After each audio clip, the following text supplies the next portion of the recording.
Thank you. Thank you. Thank you. I have this microphone. So good afternoon, everybody. Good afternoon, everybody. Good afternoon. So can you tell the person next to you, can you turn to the person next to you, smile and say, you are spectacular. Can you say that to start a Thursday? Turn the person and say, you're spectacular. Spectacular. You're spectacular. Okay, so this afternoon is going to be around simplicity. Spectacular. Yes, spectacular.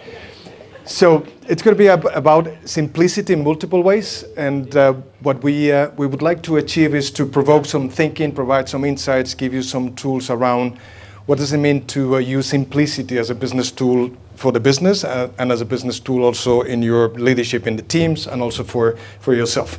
Does it sound like a plan, like a good plan today? Yes? Very good. So tell me, how many of you remember one of the teachers that make it very, very complex, complicated, and confusing for you? Do you remember that teacher? Yes. Do you remember that person with love and care and intelligence? We don't. No, we don't. We actually remember those that gave us a simple key to a new breakthrough, to a place that on your own you would not get into that place. Is that true? So one of them told me, it was Don Jesus. His name was Don Jesus. Anyway, he was the teacher, and he was explaining to us when we were younger about the theory of relativity. Is it complex or simple? It's very complex. Actually, today I don't even understand it very well. But he made it simple so we could understand it. And this is the way he explained that. You know Einstein, right? You know the guy? Yes. Yeah. The name is? Alfred. So Alfred was part of this story. And the story was this. He was very clever. He was more intelligent than the others. His IQ was more advanced than the others. So he got at times distracted at school when he was a kid, when he was younger. He got distracted. And he got in trance with a clock. He said, I remember that in his memories. I remember I was looking at my teacher. This is Einstein looking at her teacher with a clock on top of her. And I got distracted in kind of a trance. And I was thinking about, what is time? Oh, time is what the clock says. So that is time. Okay, then what is to see the clock? Wow, it's an atom, it's a beam of light that bounces into the clock, into my eyes, that is seeing. Interesting, because that is the process of making things simple.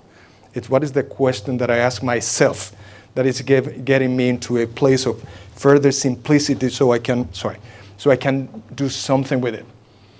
So he says, what would happen if that beam of light comes into my eye and that is seeing, what would happen if I could jump into that beam of light? What would happen? So then I would see the clock, the needle of the clock.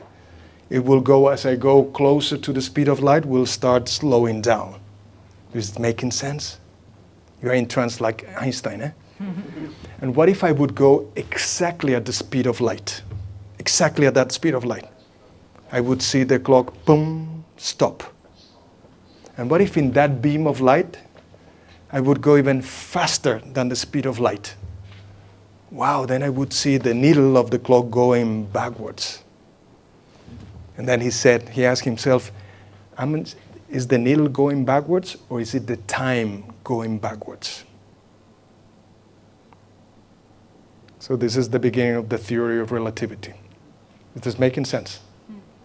So time is relative. If I get into a beam of light, everything will become relative. So that is the beginning. So use your elbow. We're going to use the elbow once in a while today. This is the elbow. This is the elbow. And kick the person next to you and say, this is going to be amazing. Yeah, move the person, yes. But say it. This is going to be amazing. So, but we are here from the speed of light to the speed of life. So what we want to do is that how can we provide by being simpler, being more expedient, faster in terms of development in business.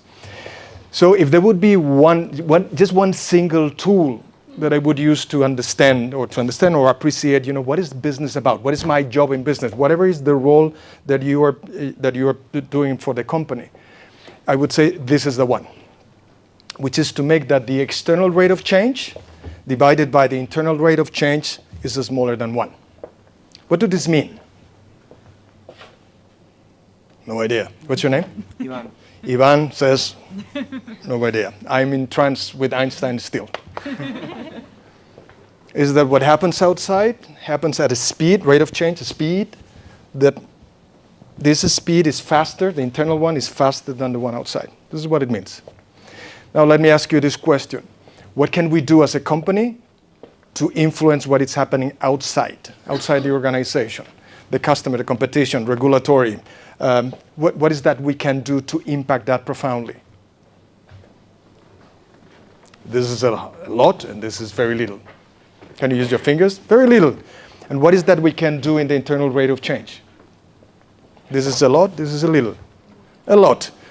And we operate under the hallucination that we can do something outside and we do it at the cost of what is happening outside. By the way, this happens, the company in relative terms to the marketplace. This happens to yourself in relative terms to your teams as well. So what is that you can do to change what is happening in the speed of change in a team? Little. What can you do in the speed of change of yourself in relative to the team? A lot. Is this making sense?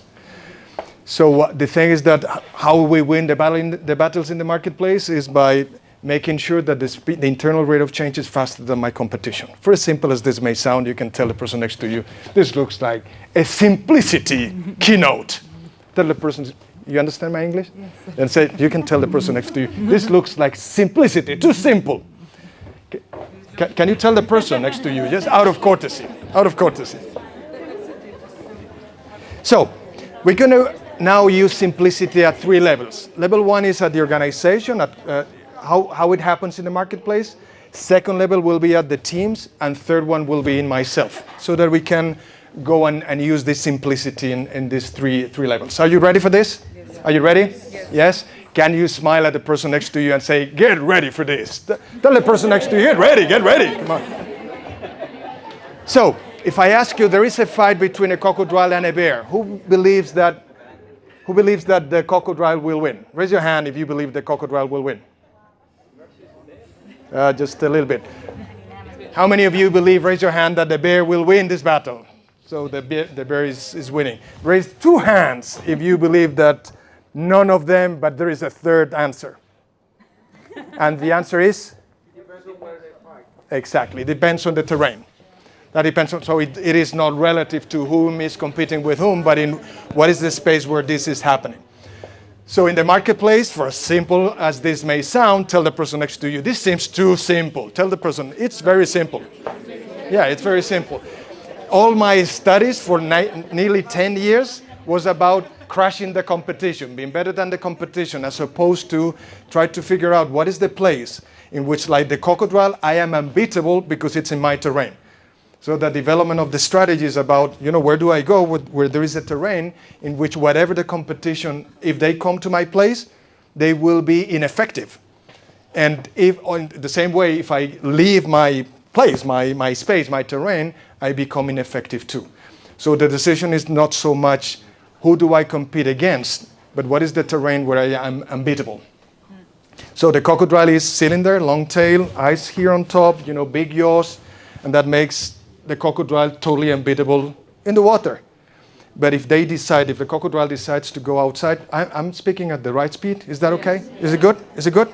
Then tell the person next to you, it is pretty good. Tell the person next to you, you can say that, Ivan, say it's pretty good. So, if the crocodile decides to leave the terrain using this metaphor, then we'll need to pull a tail that is 70 kilos weight. So pull it, lift it, and pull it. With legs which are this size. They cannot even look at front because the eyes are on top. So what makes the competitive advantage in a terrain makes the totally competitive disadvantage just in a different terrain. So it's not relative only to who are you as a team, who are you as an organization, but what is the terrain that it's where you are the best at the world at. Is this making sense? Yes. So just by this distinction, we're going to bring that to business. But just with that distinction, we can go now into strategy. So get ready for a strategy. Tell the person next to you, this is about a strategy now. Come on. Tell the person, hey, this is about strategy. Are you ready for a strategy? Are you ready for a strategy? Yes. Then show the fingers. Come on, show the fingers. This is a strategy. Good. So There are three terrains in the marketplace. There are three terrains in the marketplace. Pablo, this is not clicking. There are three terrains in the marketplace. So how many terrains? Three. Just three. Too simple. It cannot be. There are thousands. Do you think there is 1,000? 100,000? 1,000,000? There are only three. Show me the fingers like this. Show me the fingers. Three. Only three. Three. And these are the three. These are the three terrains. The one in the core, the one in the periphery, and the one in the middle. The one in the core, those competitors that operate in the inner circle, we call it the core of the market or the inner circle, they have these characteristics. So if you define, the tail, the legs, the eyes like the crocodile, this is how you define this organization. It's full, very visible brand, full range of products and services. Market cover physically, sales force all over the place. In our case, will be stores. A lot of investment in research and technology, product development, vertical integration, scale, and the like. So this is like describing a company that will be operating in this space, in the marketplace. So now, is this high cost or low cost? You can use your fingers. I notice you don't talk. So for those of you that can talk, this is high, this is low. Is high cost or low cost? High. If this is the size of your marketplace, do you have a lot of companies that can operate there or little number of companies? A few numbers. This is a lot, this is a little. Very little. We are using what? What are we using in this reasoning? What do we use? Simplicity. It's only three. If the cost is high, there's not a space for many. And it's only three when markets mature. It's only three. Not four, not five, not 10. It's three. And they respond to these characteristics.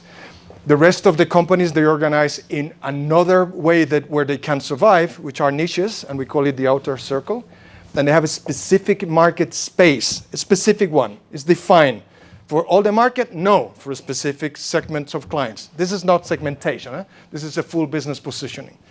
And then there is a third place where companies, at times, they take the position. Sorry that I don't see you because of the column. Say hello to me, please. I don't see your times. Hello, thank you. I just want to make sure you're alive. A third one is in between, which is I am no longer in a niche. So I started growing and I forgot that I was in my terrain. And as I'm growing, my costs are growing faster. And eventually, one of the three will acquire my business in the long term. So there are two positions. Out of the three, two are viable over time. And the third one is you will die. We don't know when. Die, being acquired, become irrelevant, or become part of a different brand. Is this making sense? Mm-hmm. Yeah. So you have now a few examples. I just want you to go. It's three. And there are rules, very simple rules. They're not very complicated, very simple. Is those three combined in every market? This is in every market. They have combined between 40 and 70% of the total market share. And they do it at global level, at regional level, at country level, at your neighborhood level. Because there is a financial principle that sustains these terrains. Are you following? I'm going too fast? No. No? Then smile at me and say, it looks serious, but it's actually quite interesting because it's very simple. Tell the person next to you, this is very simple. Very simple. Why somebody would like to make things simple? Let's question that just for 30 seconds. To understand. And in business, why do we want to keep things simple? Say it out loud. What's your name? Tell your name. Martin. Says Martin, I am incredible. And Martin says? Because the faster it goes, the less money you spend. The faster you go, well, your assumption is that you go faster. And my question is why you want to be simpler. Simple because simplicity is fast and fast is time and time is fast. That is the thing, is we want to make it simpler because of a speed. That is what we want. It's how we move. The one that moves faster usually we'll see that a little bit. We'll touch it in a simple way, but we'll touch that too in a simple way, which is about creating speed. That is the ultimate thing. It's not let's make it simple for the sake of it. Let's make it simple so we go faster in the internal rate of change compared to the competition. That is ultimately what we are trying to achieve. Is this making sense, yes or yes? Yes. Then say yes, please. Yes, just out of courtesy to myself. Say yes, Carlos. Even if you think no, you say yes. Say yes. Yes, all of you, please. Say yes. Kick the elbow and say yes, please. She seems to be still thinking like Einstein. So there is a rule, and actually there are other rules here, but we will not go so deep in that. We need some other places to cover. Which is the third one is never lower than 20% of the market share, and the largest one is never bigger than 40%. Bigger than 40, you lose a scale. You don't get margins anymore. Lower than 20, you can compete with the first one in the marketplace, and you are gone over time. So you're acquired or become irrelevant, or the like. And the niches, they have rules as well. Very simple rules. The size of a sustainable niche is between 1 to 5% of the market share. So a niche is not a small. A niche could be huge in number. So we are making that very simple. Niche equals small. No. Niche equals specialized in a specific marketplace. That is what it means. Does it mean big or small? Is it Tesla big or small? It's huge and hugely profitable, and they are in a niche. Is this making sense? So this thing about being big is better. It depends. But now you know the simple rules that regulate this. So you have here like 18 examples of multiple industries, just for you to look at them if you want. It's just smartphones, you will see them. So there are two exceptions, only two exceptions, which is when the market is highly capital intense, then there are place only for two. And when there is very highly regulated, like Europe, European Commission and the like, it's 4. But again, it's in the region of 3. Is this making sense? Yes or yes? You know more of a strategy now than most people in the world. I think they are coming, and one may say, but these are global examples. This doesn't happen in my country or in my market. This is Spain, banking in Spain, rule of 3, telecoms in Spain, rule of 3. Beers in Spain, rule of 3. It happens at all levels all the time. So the decision is, what is the terrain in this case that I can be unbeatable? So now, this is a question now, which is what about us? Because this needs to be relevant for us, right? Right. And this needs to be relevant in terms of change, speed of change, because of simplicity. Are you finding this simple to understand? The last part I didn't understand, but it's because I wasn't super focused, but it's fine. If you were not super focused, it's not that you didn't understand, it's you were not focused. The rest that were focused, do you find it simple to understand? Yes? Thank you for coming anyway. I expected you with a second person. So this was our industry in 2019 at global level. So this is a global level. So global levels combined, we had Gap exiting, not exiting, it was contracting and therefore exiting. And you have at that time Uniqlo, fast retailing, coming in. So this is not exact photograph. This is including speeds of going out and somebody coming in. Are they the same players? I want to talk about time now. Speed and time because of simplicity. This is just 5 years ago, 6 years ago. So the marketplace, the core of the market was owned by these 4. Rule of 3, it wasn't rule of 3, it was rule of 4. Not so far away. Are they the same players today, 5 years after? No. Who are they? Inditex stays as Zara. They rebranded themselves, and who? Tell the person next to you, I better study my own sector. Tell the person, kick the eye and say, I better, understand my own sector. You can do that as well. Victor, you are super intelligent. Say it. This is how it is today. This is the financial data from last year, which is 3 out of the 4 out and 2 new ones, 2 new players. The thing is not about the players or not. This is not the relevant thing. It's about that this happened only in 5 years. So the composition of the terrains in 5 years reshuffle again. Make sense? Yes. So if you make things complicated and you need to transform an organization to a different level somewhere else in 5 years, you better make it simple or make it highly complicated. You make it simple. Then we call it multiple names. Call it agile. Call it as you want to do it. But eventually it's how I make it simpler so I make it faster. Is this okay? Yes. Very good. You find this interesting? Isn't it amazing? It's just amazing.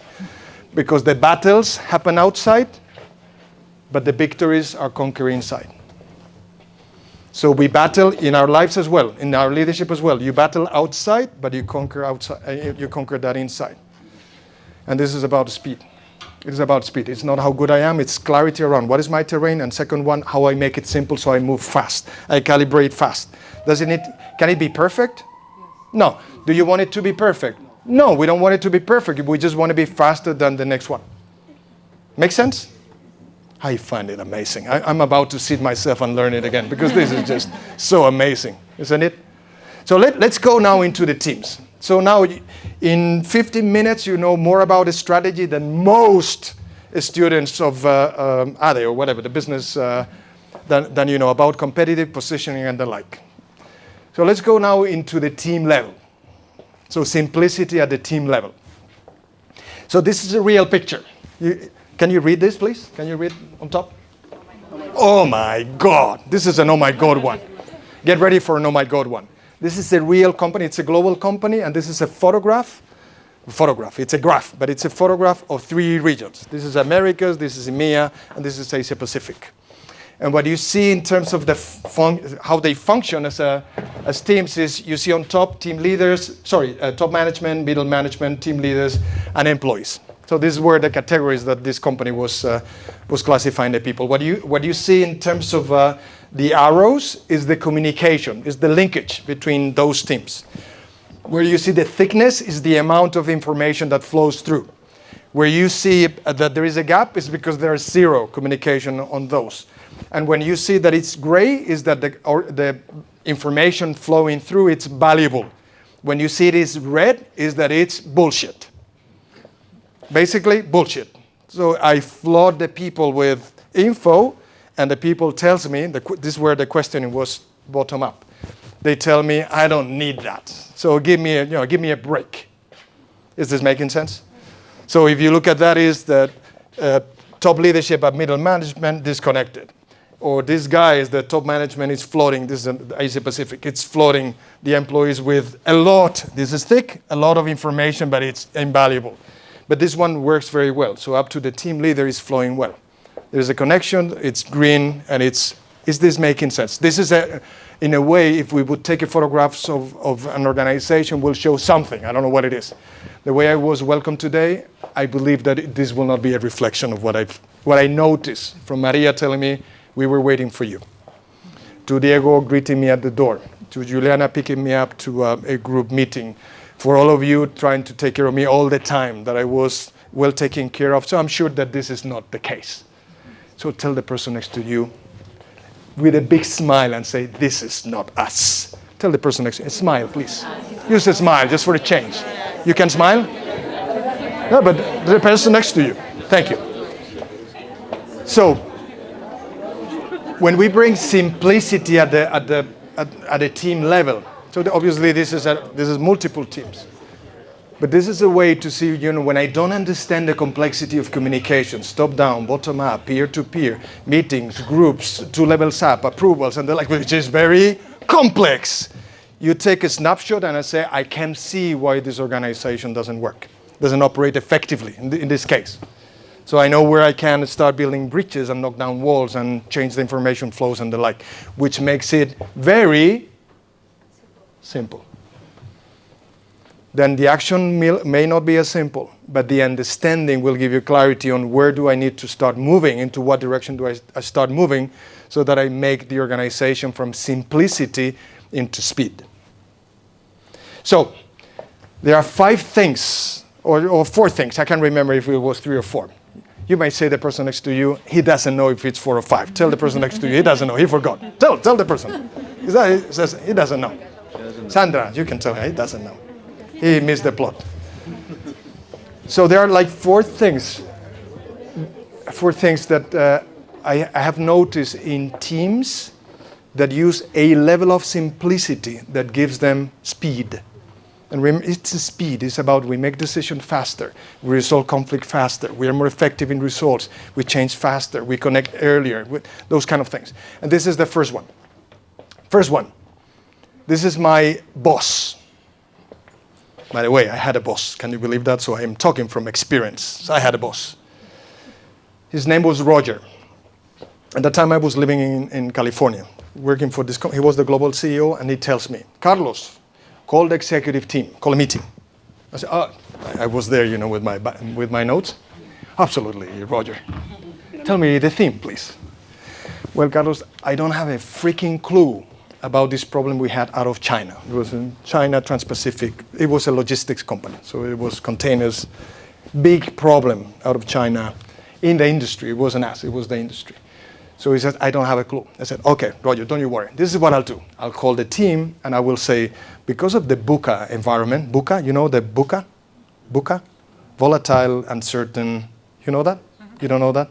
All right, I'll tell you another day. Because of the complexity and the uncertainty in the environment and the renminbi devaluation according to the freight loading ratio in the ships, we don't know how to avoid that, and let's get together for a program of brainstorming. And he said, no, Carlos, that is not the thing. I was trying to protect Roger. He says, no, you just call them and says, Roger hasn't got a clue. He's the global CEO of a NASDAQ-listed company. I said, no, okay, Roger, I get your point. You say like, Roger, it's okay. I said, I'll call the meeting and I will say, Carlos do not have a clue. I need to protect you. He says, Carlos calls the meeting and Carlos hasn't got a clue about this China thing. I says, no, Carlos, you'll not get it. Call the team. Don't call it for any reason. Just call them in. And he started the meeting. And he said, guys, we have this problem in China. He described the problem in 20 seconds. We all knew about the problem. We have this problem, and I don't have a clue. I just don't know. I don't sleep. I'm worried. I'm concerned. I don't know how to face it. I don't even know if I know the problem. So I can't figure out the solution. And I believe that this is very serious for the company. I just don't know. I am not capable to resolve it. Will you help me? What do you think it happened? People got the arrows and say, I got you, boom! And they shoot it, boom! I have a stupid boss. Do you think that is what happened? What happened? They say, absolutely, thank you. Thank you for asking for my opinion. Thank you for being humble. Thank you for letting me participate. Thank God that we have a boss that, open up the space for, multiple solutions to. So this is the first trait, which is vulnerability. So when the meeting finished, Roger took me. It was a very fast meeting. It was very quick, probably an hour. And then we move into action, which is what we want. This is the problem. We identify 4 or 5 things. Boom, we move into action. Then we come, calibrate fast again. Boom, we go again. So when the meeting finished and it was solved, the question, which is now we know the problem and now we start understanding the solution. So I was about to leave with a group and Roger holds me. He's my mentor. By the way, do you have a mentor in your life? I have 7. Nurture that, please. So he's still my mentor, Roger, today. He's 86, and he's still my mentor. So he holds me by the hand and says, hey, Carlos, hold on. He says, just Roger? Great meeting. Great meeting. Very successful meeting. Say that to the person next to you. It's successful. Use that. It's a huge exercise. You just need to do this round. Can you do that? The thumb and that and say, great, successful meeting. It says, no, Carlos, you don't get it. What happened there? It says, well, it was pretty fast and effective. I said, what happened is that you believe, and that was the lesson he gave me, you believe that vulnerable equals being weak. He says, the vulnerability is the basic quality of a giant. Literally, he said. Only giants, titans, giants, can say, you know what? I don't know. They say, oh no, they were going to kill you. I said, who is going to kill me? I have the authority, the solidity to say, I don't know, I need you. It's I don't know and I need you. I don't know the answer and you may have the answer. And we are here together and is this making sense? Yeah. So when you're about, and please use that, not only in the team, but use that in your life, which is saying thank you. I'm here for you. You are not alone. I believe you suffer and you may believe you screw it up. You didn't screw it up. I would have screwed up the same. That time, wow, you were brilliant. Reinforcing, say thank you, say I'm sorry, I'm late, and these are signs of being vulnerable. Tell me a time when you went to somebody in your business and you said, I need your help, and the person says, I was waiting for you to destroy you. How many times did that happen to you? Never. And by the way, if that would happen, you know who to kill first. But it doesn't happen. But we say vulnerability equals weakness, vulnerability equals greatness. So tell the person next to you, I knew it was coming. I have to tell you, you are a giant. Tell the person next to you, you're a giant. So this comes the second. So the first one was vulnerability. You find it simple? Do you find it simple? So simplicity, this provides speed. So it comes the second, which is, if I would call you for a meeting, if I would call you, let's say that Tuesday next week, we have a meeting where we will be having conflict with each other. So we will be fighting and conflicting with each other. Would you feel good about that meeting or not? No, we don't like conflict. Conflict, actually. I hate conflict. Oh my God, conflict, boy, again. Well, if you take creativity, this is a hand, which is creativity and conflict. You can distinguish them, but you cannot separate them. So on one side you have conflict, on the other side you have creativity. Creativity, invention, imagination, call it as you like. So only you have new things when you have two different opinions, two different perspectives, two different views, two different whatever that we call conflict. The thing what we hate is the destructive conflict. But conflict, welcome to life. Bring me conflict. And actually we call it now, we start calling that confrontation, which is to understand I don't do that against you, I do that because I care for you. I'm not telling you you're antagonist of the thing, I'm telling you things you cannot see. We can call it complementary, call it as you like. But basically, I provide you with a view you don't have. I provide you with a perspective you don't have. And you provide the same opposite view to me or antagonist view to me. Is this making sense? So if you are vulnerable, then you are not as scared to enter into a confrontation environment where you know that by raising what you want to voice out or the perspective you have, what you are doing is making sure that the other person has got better judgment, more complete. Well, this is the third one. Remember vulnerability. Second one, confrontation, conflict. How we look at conflict. Number 3 is democracy. What is democracy? Is that we clarify. Remember, this is simplicity for speed. So what does it mean, democracy? Democracy is a term out of two things, which is what we want for speed is democracy in decision-making process. So when you decide, you want more voices and opinions and the like. But once you make a decision, you want dictatorship in execution. Dictatorship, period. No, but period. No, but maybe no, period. We decided already. We're as a team going with the assumption that we make a decision, so we don't revisit the decision again, even if it's a wrong one. Let me say that again. Even if it's a wrong one. Because if it's a wrong one and somebody starts stopping it, what we do is what? We reduce speed. Is this making sense? So and usually what happens is we have dictatorship in decision making and then democracy in execution. Which is, I tell you what to do. And then we go out and you say, are you sure? Do you agree? Do you understand the same? You see that? From dictating the decision to democracy in execution, meaning that you don't execute, you don't provide speed, to the opposite, which is we provide voices, but once that the decision is made, that is sacred. Period. It's sacred. We made a decision. What if I disagree? Leave the company. We don't need you. I was with an executive last week and he told me, Carlos, was a pretty senior guy. I said, oh my God. When somebody senior raised their hand, I said, oh my God, he's going to fire me. I know that. You can see the, and it was with, like some of you looking at me like with weird faces. Some of you got very weird faces. Can you smile at me, please?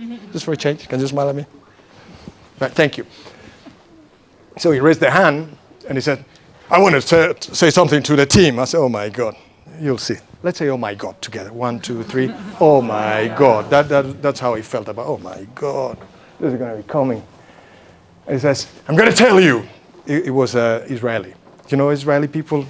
I'm a stereotyping. Very strong in that type of expressing. Carlos, I want to say, oh my God. I want to tell you, I agree with you only 70%. I said, oh shit, I'm fired. Now I know I'm going to be fired. But I am committed to the team 120%. Thank you. Sorry, welcome to life. So it's democracy in decision-making process. This is the team speed. And then dictatorship in execution. But if it's very, very, very wrong, what do? We become vulnerable as we continue executing. We don't stop execution. We continue executing, and we raise the hand as we continue executing. We don't stop that because we don't have the full view of what we consider a mistake or a different opinion. We just don't have it. The team in itself have it, but each of us, we don't. Let's go to the next one. Do you find it amazing or just incredible? Because it's going to come about us. You'll see when it comes to us, it's just the other world. Mm-hmm. Is that okay? Is that okay? Sorry to wake you up for that. Is that okay? Good. So the next one is, we think about relationships in me and other. The teams that provide simplicity and speed, what they look is for the quality of what it's in between. So it's not you or I, it's the quality of us, the quality of the relationship between us. And they nurture that every day. How many WhatsApps do you send to people that you don't necessarily have anything specific to deal with operationally? And you say, I miss you, I'm thinking of you, you've been great, I wish you were here. And I don't mean your friend, a business colleague. Thank you. There is an answer to that question, which is either I use you or we nurture the relationship. Is I think of you, and then in 2 minutes you have, by the way, I need your help in this. You see? The one is, I thought of you, period. I hope you're well, period. You do that, you nurture the peer-to-peer. And this is not to your boss. This is not even to your team. This is into your peers. So, this is the last one, which is, this is what they do, which is 4 things. Less meetings, shorter meetings with less people and less agenda items. Let me say that again. Do you like meetings? No, you hate that. Well, I hate the meetings that are not useful or they are not effective, right? Because they are not what? Simple. Because simple meetings, which is we're going to deal with 2 things. Customer satisfaction and expansion. No dashboards with 10 terabytes of KPIs? No. Okay, I want to go there. You see that? It's shorter, less of them, less people involved, less agenda things. Sorry about that. And there are 2 examples. That one of them is Google. It's the rule of 7. No meetings more than 7 people. Why do you believe they use the number 7?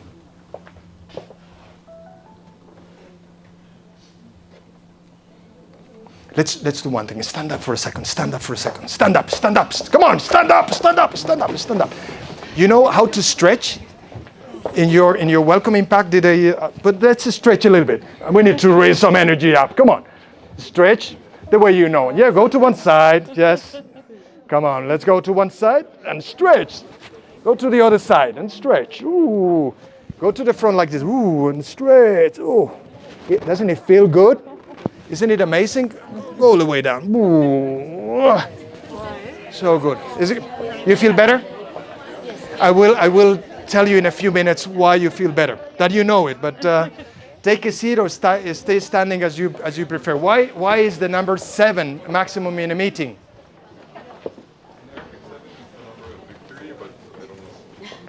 Why 7 is the number of people in a meeting? Because beyond 7, the permutations and combinations of interaction is just unbearable, unmanageable. It's the law of Metcalfe. The one that goes on the network telephone, that you have, if you have only one telephone, you are useless. You have nobody to talk to. If you have 2 telephones, you can talk to the same person. It's invaluable. You have 3, you have 100 and something combinations. You go over 7, and there are millions of interactions and combinations, meaning the team, just by design, by the number of people, will be ineffective. Or there are people that will be sitting there without providing any value, meaning that you take what?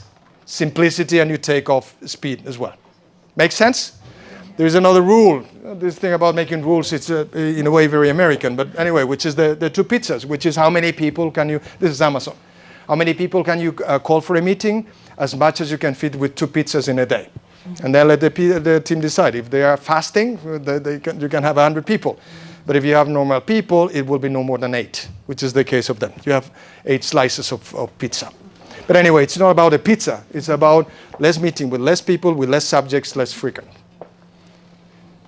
Is this, so teams, we talk about a strategy in a simple way. We talk about a team in a simple way. But we need to talk about us in a simple way. Because organizations, they make it simple and they win. Teams that make it simple and they win. But also individuals, we make it simple and we win. So now, a few distinctions about that, and this is about you, by the way. Touch the person gently or do whatever it's in your coding, what it's allowed. Move the person a little bit like this and say, it's about you. But move the person a little bit. It's about you. It's about you. Which is, tell me how many of you, your most precious treasure is your to-do list. Meaning that if they take away from you your to-do list, you are lost. You don't know what to do. How many of you? Raise your hand if that's you. And if it's not you, raise the hand because you are a liar too. Come on. So the to-do list, again, remember this is about how we make it simple. So we make it faster, so we operate in my terrain, and the terrain applies to you as well. Each of us in this room, we are unbeatable in a terrain. And when we move outside the terrain, we become not unbeatable. I was seeking for a word, but the word that was coming, it was not the good one. So let me say that again. Let me give you an example. So we have up until 10 minutes past, right? 10 minutes past. So this is my son, Charlie. Charlie's, a couple of you knows Charlie. This thing about having Instagram, it's a killer. Because, oh, I see you there. And then my son, hey, Daddy, they tell me that you are, how you know all those things? So Charlie is got now a telemarketing video company. When he's 36 now, 36. When he was a boy, when he was 3, at that time I was living in New York.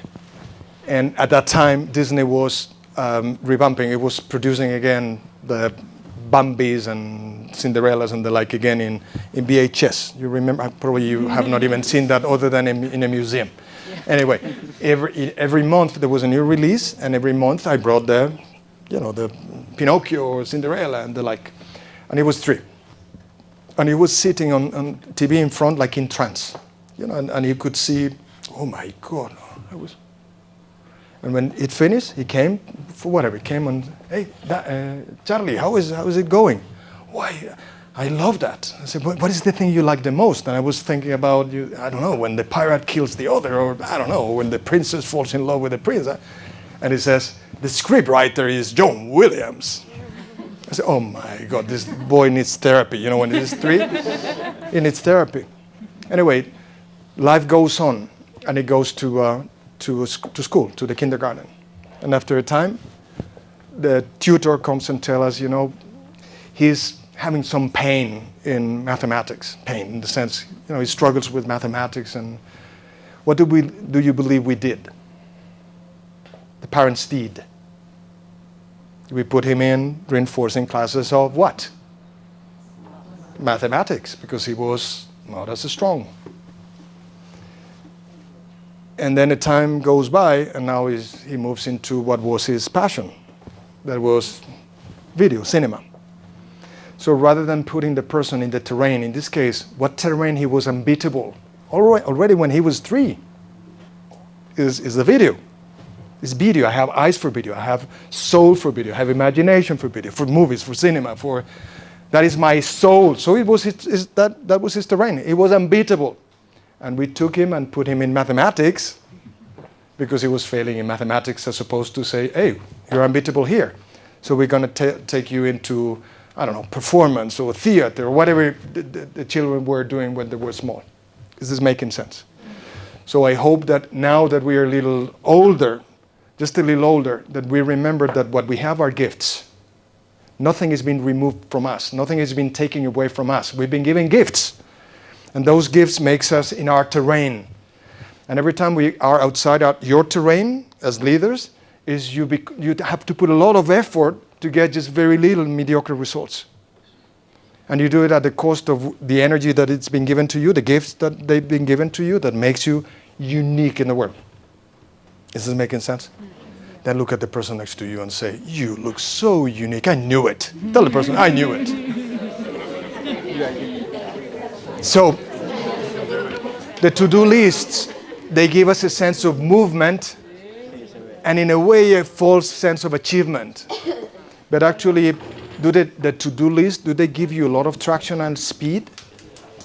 Do they give you a speed or traction? No. Usually no. Usually your to-do list is not full of strategic things for you or your department. Usually it's not. It's full of other things which are pressed onto you usually.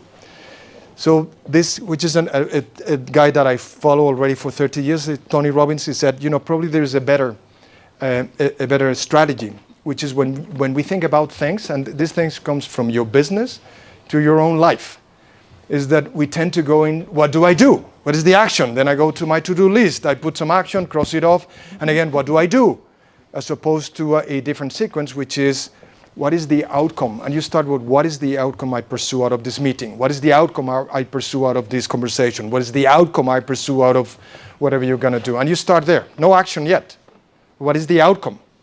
The second one is, then I move to action. No, you don't need to move to action yet. Then your question to yourself is that, okay, now I know what is the outcome, what is the result? And then the second question, and why? What is the purpose? Why is it that I'm pursuing that thing? And there's no action yet. So if you follow this process, those tools that we have in time management and the like, the Pareto, right, the Eisenhower matrix and the like, if you follow this process, most of them are taking care of themselves. Because in big outcomes, there's not a lot. There's not a lot. Activities, you have 1 million that makes your life very complex. Outcomes, there are not a lot. If you connect with the reason why of those outcomes, there are even fewer. And then what you apply is massive action. Then it's when you can go massive action, but only for a, let's say, more focused, simpler, and more effective number of results that you can achieve. Is this making sense? Yes or yes? Then say yes, please. Yes. So you have lungs, you breathe, there are air coming through your throat, you move your tongue, and there's something called sound. Can you say yes, please, to make sure that you are there? Are you there? Yes. Thank you, thank you, thank you, thank you. Another thing that individuals that they know how to make it simple, speedy, and by the way, fulfilling, is they take care of difficult issues now. So as opposed to avoiding or flanking difficult issues, is they take care of that now. And they follow this, if an issue is very important to you, what do? I call the person and I have a meeting. I don't have a call, I don't drop a WhatsApp. I have a meeting, I need you. This is important. Remember, vulnerability, confrontation in practice, which is, what does it mean? The more serious, the more important, the more relevant the issue is, I need to talk to you now. Sometimes, not now. Or at least let's initiate that I'm struggling, I'm concerned, I need you, or whatever it might be, or this is going wrong. But it's face to face. Next one is you call the guy, but don't send a WhatsApp, can I talk to you now? Can I book a meeting with you on Teams? No! You pick up the call, you phone and say, I'm here. It's engaged, okay, you do it again until the person is there for you. And the person will be there for you. Same thing. I'm concerned, I need to resolve that, whatever it is. Then WhatsApp, transactional kind of things, transactionals. And then some of you, you can, an email comes, and usually what do? We move social media here. We drop an email. I have a big problem, let me organize that in a well-structured that will go into the dustbin. Nixon? Yep. Well, the outcome of acting this way is that this provides speed, which is what we want. Is it simpler to have a conversation and more effective, or having a 2 pages, well-structured, bullet points-driven email with 3 attachments and 2 photographs? And this is speed and effectiveness. Because the greatest gift that you can give to anybody. This is the greatest gift, is your full presence. That's why I'm here for you. Not only you resolve the issue, but it's the best gift you can give to anybody else. Let's go. I think we have like 2 more ideas to come. Can you believe that? This is finishing. This is so, isn't it sad? You know more strategy than anybody. You know about team effectiveness than anybody. And we start connecting with ourselves. Yeah, you want to, kick here. Yeah, do it.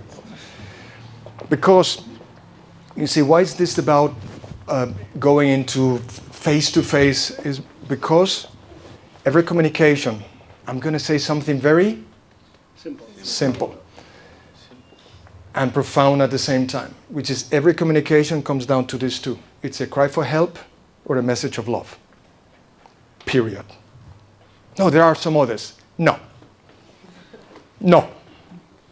It's either a message for love, a message of affection, a message of connection, call it as you like, but it's a message of love or a cry for help. But what happens when somebody's crying for help, like, hey, you are doing that wrong? What do? How you respond to me? With another cry for help. No, but you were wrong. You didn't give me clarity, or as opposed to respond back with a message of love and care, which is, I'm sorry, but something wrong with you. Is this making a lot of sense? Not a little bit, but a lot of sense. So in communication, that's why, again, remember this graph that we just show is that we tend to respond of cry for help, and there is abundant cries for help in the organizations, with another cry for help tone as opposed to a message of love and caring. That comes where from? From vulnerability, yes. So, 2 more insights to come. You know Tel Ben Shahar? He's a Harvard professor. He kicked off, Harvard kicked off, Harvard Business School. They kicked off a subject called happiness. They call it happiness. And they were surprised because the classes were overcrowded all the time and the like. So anyway, he became now a very well-known person in the area of fulfillment, happiness, and that area. Again, this is from a business school. What I'm saying is they see that into the business, not in the periphery of business. And he said, you know what? There are 5 behaviors that are exhibited by people that with what we call happiness, fulfillment, call it what you like. The first one is that they have strong, well-funded relationships. That's number 1. So if you are on your own, it's going to be very difficult for you guys. So the first one is nurture. Again, it comes like in the team is nurture relationships. And also one of the people I follow called Jim Rohn, it's an old guy, he died long ago. He said, and I believe that, it's your life is the average or the combination of the 5 people that you spend more time with. Let me say that again. Your life is a combination or an integration of the 5 people you spend more time with. Not those you love the most. It's not your mother, or it could be your mother, depending on, it's those that you spend the most time with. So watch your relationships because they are shaping you already. So by number 1, in a way, looking at your relationships and nurturing them, you are, in a long way into happiness. The next one is move. Move, which is emotion is created by motion. So that's why we stretch and we say, I feel a little better help me out, instantaneously, whatever it is. You stretch, you move, there is an energy flowing again. So there is a connection also. Emotion is created by motion. Lack of motion equals of lack of emotion, meaning I'm depressed, I'm alone, I'm separated, I'm frustrated, I am. So you move yourself, you breathe out, I say, oh, Carlos, that's bullshit. Okay, then don't do it. That's why you have a miserable life. If you do it, probably you will be even closer to have this thing about doing exercise that we do it for many reasons. It says that it's directly connected with having a happy life. Then be human is give yourself the permission to be human, which is we whip ourselves a lot of times for no good reason. It's feel the pain. That's fine. That's part of life. Don't stay there, but feel the pain. Give yourself the permission for that. Don't suffer. That's a choice. So pain is part of life. Suffering is a choice. So make sure you don't suffer. But pain, welcome that, connect with it, suffer it, let go, and move on. But be human. Next one, simplify. Can't you believe here it comes? Simplify. Oh my God. Simplify is don't go to many things. Just focus on a few things. So people that have a fulfilled, achieved, well-rounded life is they focus on a few things. No, but I have to do that and be that for that, and be present for that, and achieve that, and improve that, and do that. Then I don't know why I have a shitty life. Make sense?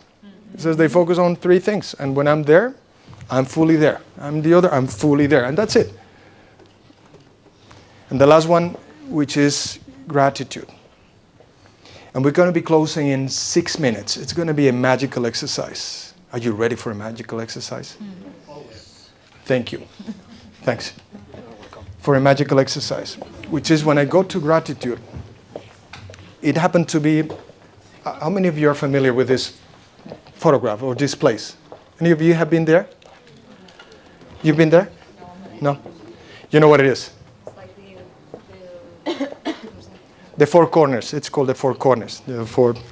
This is a place in these 4 states, in Utah, Colorado, Arizona, and New Mexico. And it's called the Four Corners because in that kind of coin, it's like 2 meters diameter. You can put, one hand, 1 foot, and 1 foot, and so you are physically in 4 states. That's why it's called the Four Corners. Anyway, so I was there in a retreat with the Navajo people. And it was, Navajo people? Yeah. Navajos and the Hopis. Navajos, los Navajos. The Navajo people, the Pueblo Navajo, and is the biggest tribe existing today, biggest in terms of number and surface. Actually, they occupy 6 states in America in terms of surface. Anyway, so I was connecting with them. Sorry, this moved. So I was connecting with them for a retreat. I don't know what is. I was connecting with them in a retreat to understand those things that we are sharing now together, which is what is vulnerability and what. So you learn that from people that experience that in their own culture, their way. So anyway, we were there with a group of colleagues, and we immerse with them. You immerse with them. So you eat what they eat, you do what they do, you listen to the stories they tell, and you don't question. You are there to learn. Okay. So in the morning, he called us in the morning. We slept in a small tent. They call us early in the morning. And can you picture the Colorado Canyon? Mm-hmm. Colorado Canyon, that type of scenery. Mm-hmm. So they took us to kind of a cliff overlooking kind of a Colorado Canyon. Imagine that. That was New Mexico. But anyway, it was kind of that scenery. And they took us for the sun salutation. By the way, we are talking about gratitude. So in the morning salutation, he took us in a group. He was the first one, the chief, the one that you've seen in the photograph.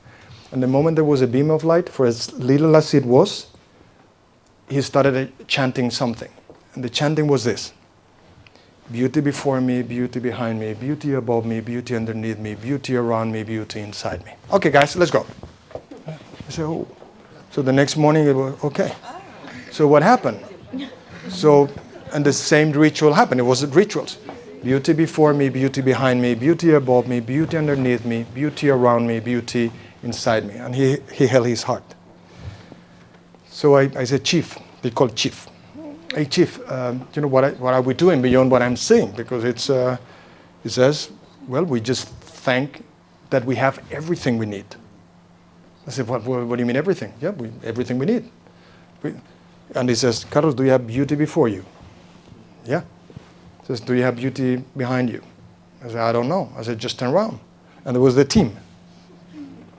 Oh, yeah. And beauty above you, the sky, and yeah. And beauty underneath you that supports you. Yes. And beauty around you. Look around. And beauty inside you. I think so. So it comes the night. It comes at night. So every morning we were doing this chanting. And at night they were sharing the stories. It's the way they educate themselves. They tell stories. And then I raised the hand. I said, hey, Chief. He was showing us the how to make fire. Have you seen that? Doing the fire? I said, hey, Chief, I want to know, why you do. I mean, it's beautiful what you do. It's so beautiful, but there needs to be a why beyond that. Because I felt good. I feel connected with. And he said, Carlos, everybody has got 2 fears. Everybody.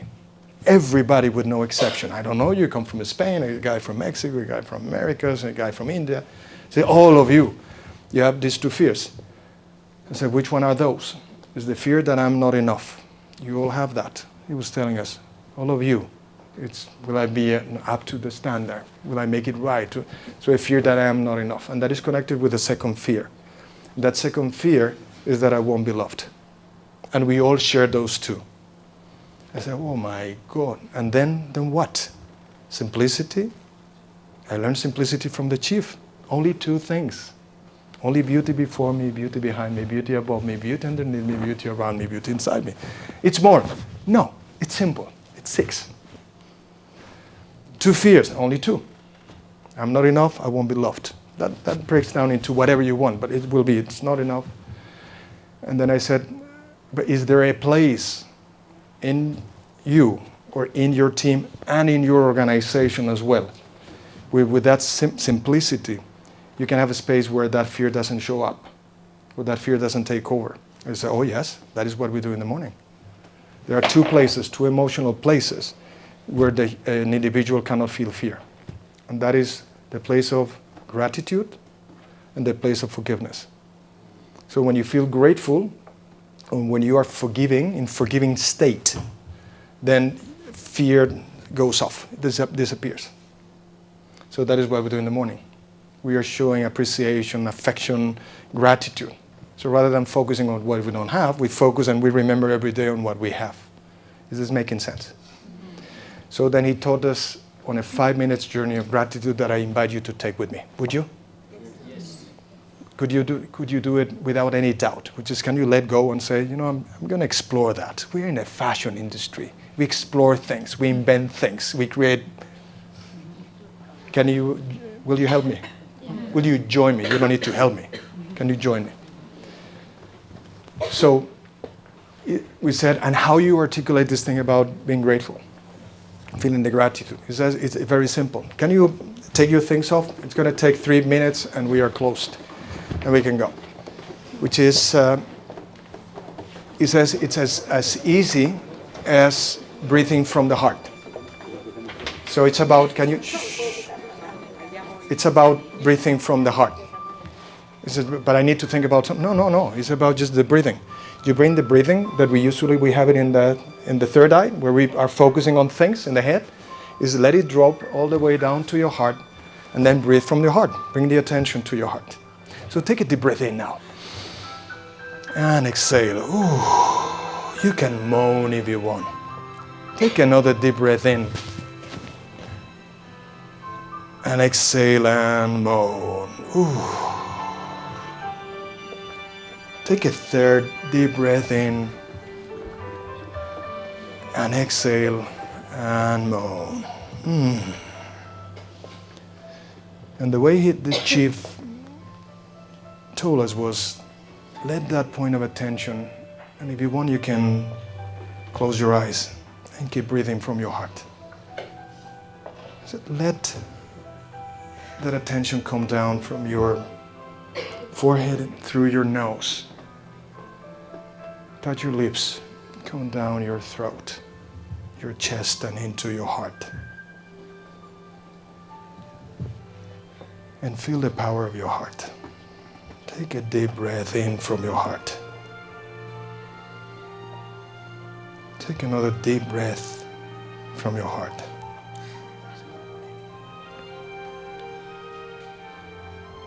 Take another deep breath from your heart. And I imagine the heart growing like 2 times, 3 times, 5 times bigger. And I breathe from the heart. Take another deep breath from your heart. And think about a moment for which you could be deeply grateful for.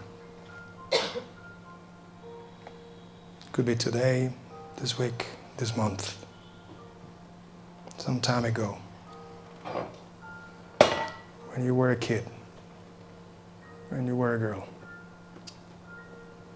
A moment for which you could feel totally grateful for.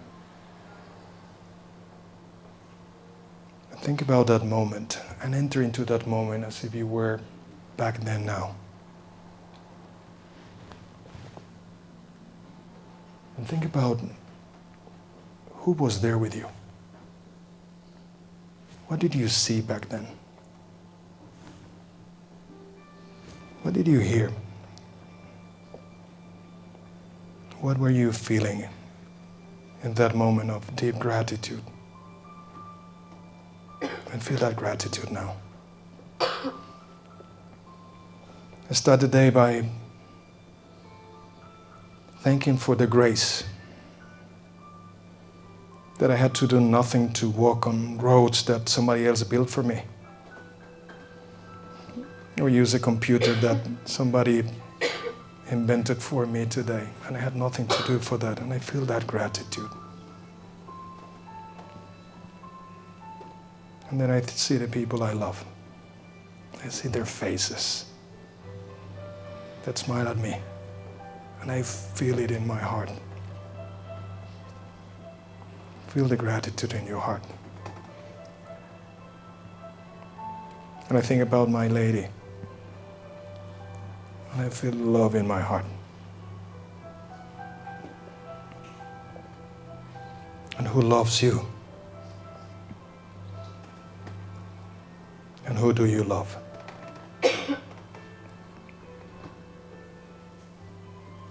Why your life is sacred. What's magical in your life now? For no good reason. You know, we probably were trained to go to the head, like a Google, and put a question and get 1,000 answers and make it super complex, super complicated. And maybe there is a place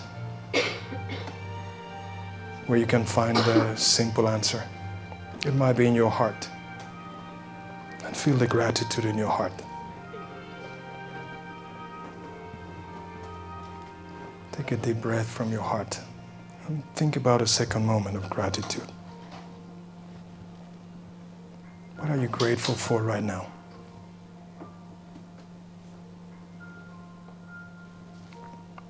What's so magical in your life right now? And who do you love? And who loves you? Take another deep breath of gratitude in your heart. Beauty before me. Beauty behind me. Beauty above me. Beauty underneath me. Beauty around me. Beauty inside me.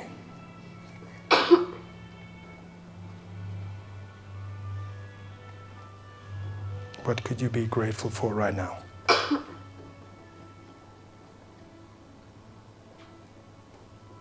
Say thank you. Thank you. Thank you. Say thank you. And when you're ready, you can open up your eyes. Yeah. Come back here. Can you put on the lights? Thanks, Diego. And tell me how many of you saw faces you haven't seen in a while? Yeah. How many of you thought about things you haven't thought in a while? By the way, it's been 4 minutes and 30 seconds. It takes just a little time just to connect with a place of no fear, which is the gratitude. Why don't you tell the person next to you, you are just amazing.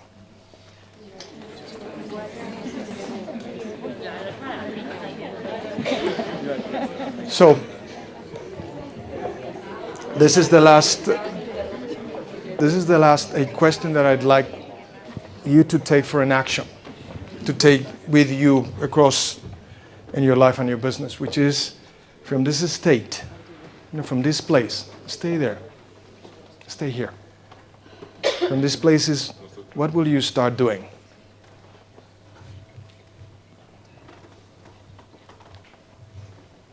What do I need to stop doing in the context of what we heard today? Simplicity, speed, making things happen, making things more simpler, less difficult than we tend to make it. And what do I need to do much better? What thing I need to focus on so that I increase my level of my standards? I have one here. Thank you.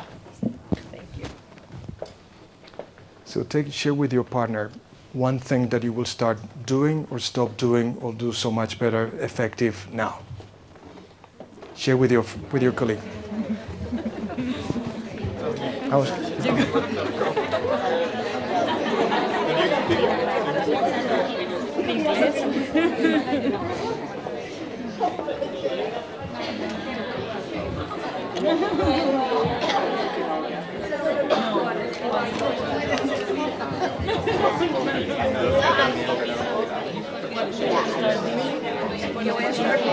Okay, so this is the last message.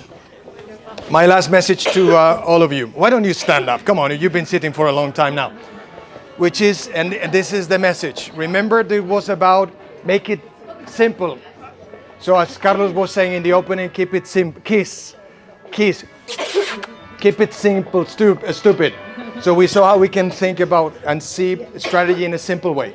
We saw what teams that make it simple and they can win using a few traits. And also that there are places where you can also win that battle of life, which is a beautiful one. So give now a hug to someone else and over we go. Give a hug, come on, a hug. Lisa, big applause.